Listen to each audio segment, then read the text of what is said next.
Do you feel like you can really be yourself at work? Like you can make jokes, be quirky, be weird, really be your full, whole self? Well, if you don't, or if you're not really sure, then maybe the same is happening to you as what happened to me when I was a consultant. So after about 1.5 years in Sweden and setting up the pancake bike business, I felt like I had to get out of there. Sweden wasn't my place. I didn't feel great. I was out of energy. I had to try something new. So I moved back to the Netherlands. I exchanged my apron for a suit and started being a consultant to transform big companies in the Netherlands. And that I thought would be an awesome experience because I always felt like being a consultant and I just wanted to try that out.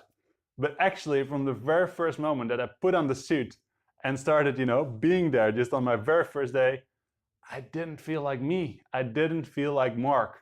I mean, I was doing things that weren't creating. I was advising. And even when I talked to my colleagues, I didn't feel like I belonged. I thought like these people were way better than I was at doing these things, at consulting. So every conversation I had, whether it was with a client or a colleague or even someone else about work, I just felt this pain in my belly, and I couldn't get out of bed in the morning. I felt just really, really bad.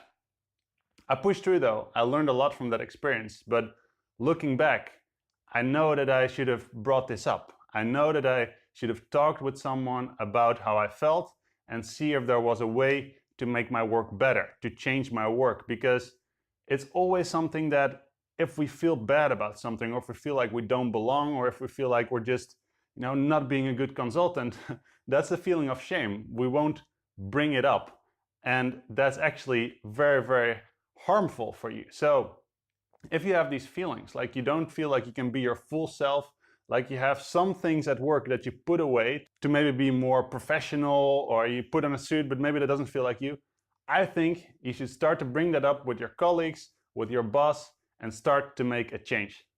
Of course, I know this is a hard subject. If you feel this, I know it's not going to be easy for you to bring it up. I also really recommend the book Daring Greatly by Brené Brown, which really goes into these topics about feeling shame, about not feeling like you belong. It can really help you to make the step in your work and really just be you, because it's so cliche that people say that, like be you, but it's really, really such a hard thing to do. So I hope that this video helps you make that first step to being more like you, like being more like you are at home, and hopefully you can also be that at work. And if you have any more questions about this, please let me know in the comments. And also I would be very curious to know, are you yourself? Are you yourself at work? Or do you feel like maybe you shouldn't even be yourself? Maybe you feel like you just have to be your professional self at work, and what I'm saying is just complete nonsense. Everything I would love to hear from you. And otherwise, thanks a lot for watching. I'll see you again tomorrow.